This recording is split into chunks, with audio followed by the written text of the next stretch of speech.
So what's on your mind, Ryan?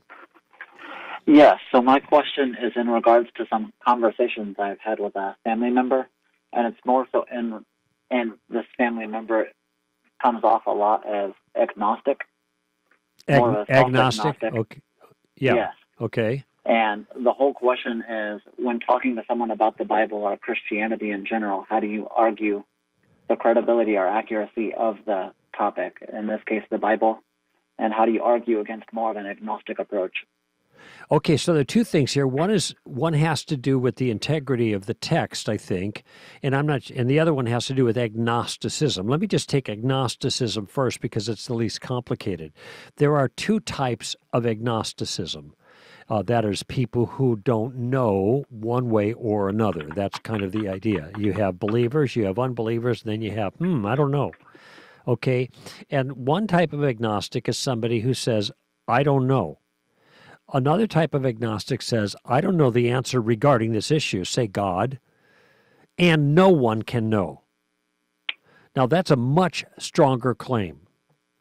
When you say, I don't know, I'm not convinced one way or another, that's one thing. But it's another thing to say, but no one can know. This is not possible to know. All right. Now, if they tell me this is not possible to know, I want to know why they think it's not possible to know what? Some detail of spiritual truth. It's not possible to know whether God exists or not. Why is that? And I'd want them to answer that. See, I think that's a very strong claim. If the person says, I'm agnostic, that means I don't know. Then the question is, well, what is it that's keeping you on the fence? The person is on the fence. They might go one way. It's possible that, let's say, Christianity is true, or God exists, and it's possible God doesn't exist.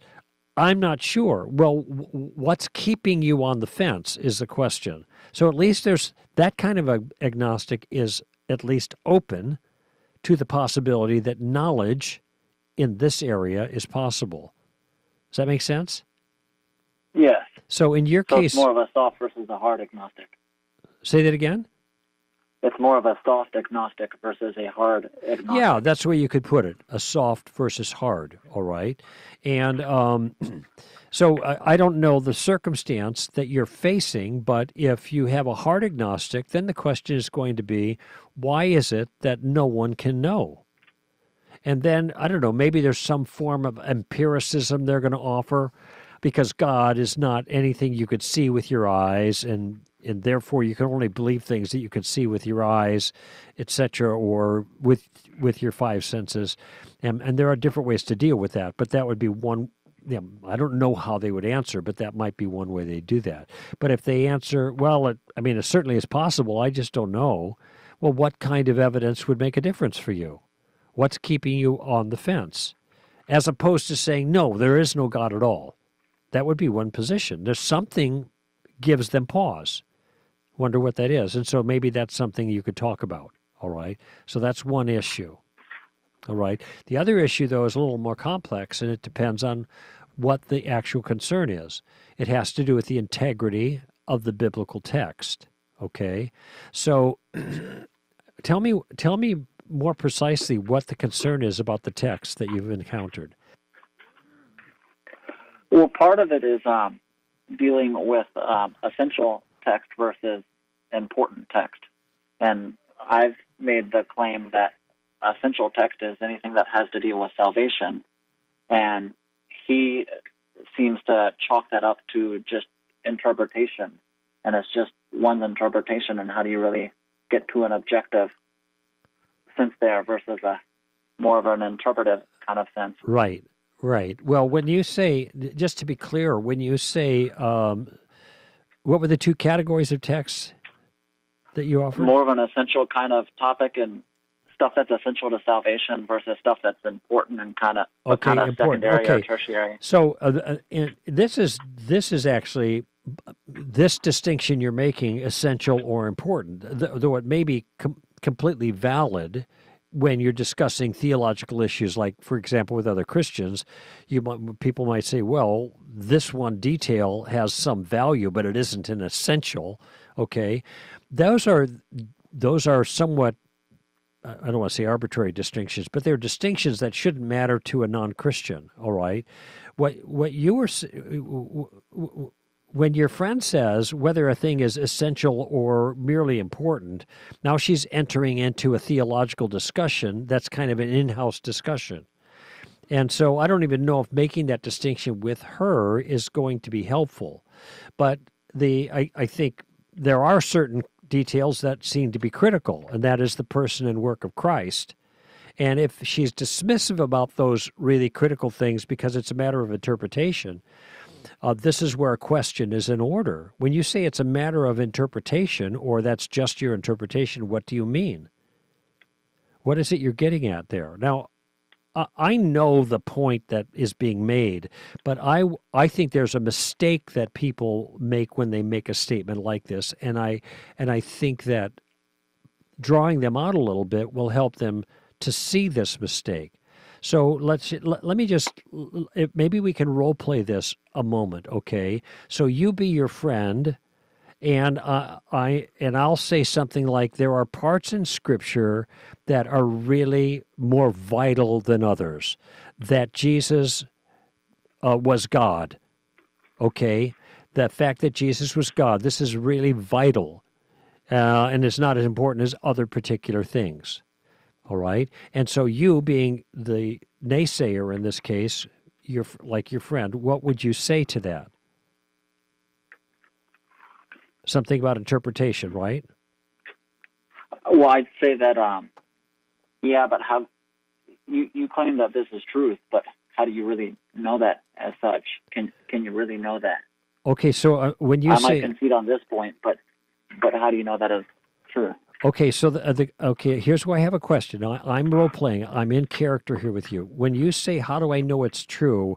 I'm not sure what you're referring to. How do I know that the Bible, the text itself, claims that Jesus is God, or how do I know that He actually is God?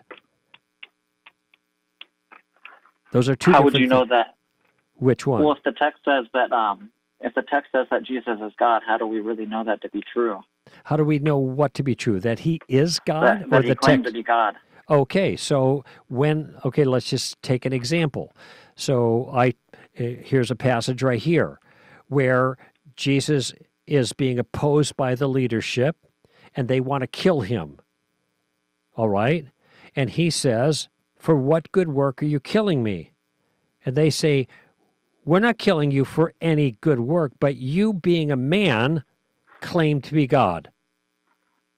All right, see there where it says that here in the text? I'd be showing it to you if we were together.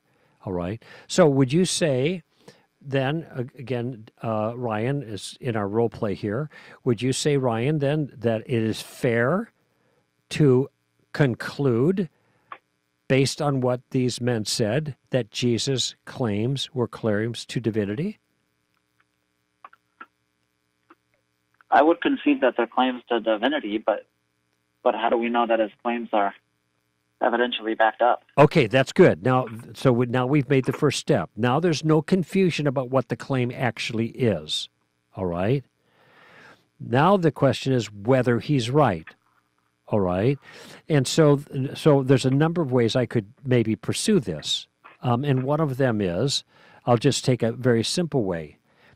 What if Ryan, the skeptic here in our role play, what if, Ryan, this person who claimed to be God was actually executed and then raised himself from the dead 3 days later? Would that, if it happened, give credibility to the claim? Yes, it would. Okay, good. So now this is more progress. Now the issue then is, do we have good reason that Jesus rose from the dead? That's the next step. I don't know, do we? Okay, so this is the next step. Okay, so if I could show you good reason to be convinced that Jesus actually rose from the dead, and maybe you haven't been exposed to any reasons before, but that's okay. But if I were to give you good reasons, then that would be one way. It sounds like you're agreeing with me. That would be one way of demonstrating that Jesus claimed to be God was actually true. Fair enough? Yes. Okay, so now we're down to Now we're down to the question of the resurrection. So I'm done with the role play, but notice how I stepped through that in a couple of careful steps to lay a foundation that is completely reasonable. So one could say, oh, that's just your interpretation. Well, wait a minute. This is what it says. It says, you being a man, make yourself out to be God. Well, how else are you going to interpret that? Oh, yeah, I guess they did think he was God. I guess they did think that he was claiming to be God. Okay, good. Now we both agree on that. Now we got that. Now, what if he rose from the dead? Would that confirm the claim? Well, if he did, then it would. Okay, great. Let's see if he rose from the dead. Do we have any good evidence that he rose from the dead? And so this would be the next step, making the case for the resurrection. But notice how what I've done here, Ryan, and this is really important in terms of the process, is I had to get really crystal clear on the nature of the claim, and keep refining it to get to the very specific thing that gives me one specific thing to deal with, not a big kind of ambiguous thing to deal with. Oh, how do you know it's true? How can you trust the Bible? And it's all very general. Okay, well, let's start with something specific. What is it?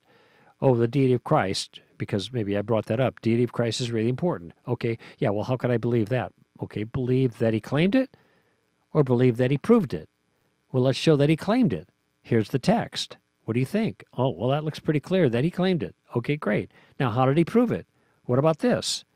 And we just take it piece by piece by piece instead of letting these general challenges kind of fog the matter a little bit.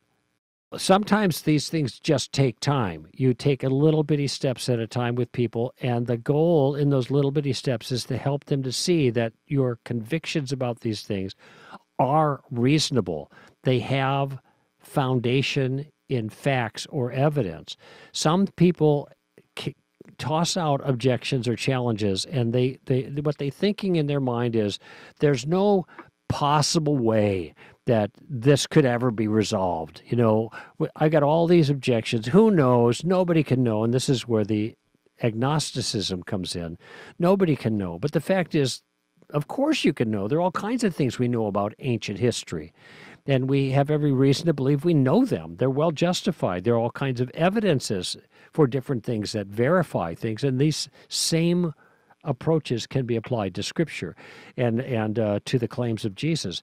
But a lot of folks have never been exposed to that. It never even occurred to them that there could be an answer to this, or a reason, or a rationale, or something like that. And if you can step them through a little bit to help them to see how these things might be verified, so it's not just a big giant question mark, then maybe they might be willing to surrender some of their agnosticism. I don't know, something like that. All right? One thing that comes to mind is a question you ask a lot is, well, how did you come to that conclusion that you can't know? Right. Well, that's a very important question to ask of a hardcore agnostic. Why would they say that? Exactly. That's exactly right. In fact, I raised it earlier, but I just used a different version of the question, but it was amounted to the same thing. Why would you think? Why would you think that no one could know? You know, even going back to the cosmological argument, the universe had a beginning. Either something started it or nothing started it. It's either one or the other. Nothing caused the Big Bang or something caused the Big Bang. There's no other alternative. What makes the most sense? It certainly isn't nothing caused the Big Bang. That isn't the odds-on favorite. The odds-on favorite is that something caused the Big Bang. Something outside of the material universe caused the material universe. Now, that becomes a very simple, straightforward argument for having confidence that God exists. No need for agnosticism. It's not justified. And we could be mistaken, but there's no reason for us to say there's no possible way anybody can know. Of course you could know. My daughter once slammed her hand on the table, and she said, if I bang my hand at the table, then I'm the one who banged it. So who banged the Big Bang? That's a great question. Who banged the Big Bang? And I'm only offering this example of an argument for God's existence, a cosmological argument in this case, as a way of demonstrating that radical agnosticism is not justified. To say no one can possibly know, that is a radical claim that is not justified. Why would somebody say no one could possibly know? I'd want an accounting of that, just like you mentioned.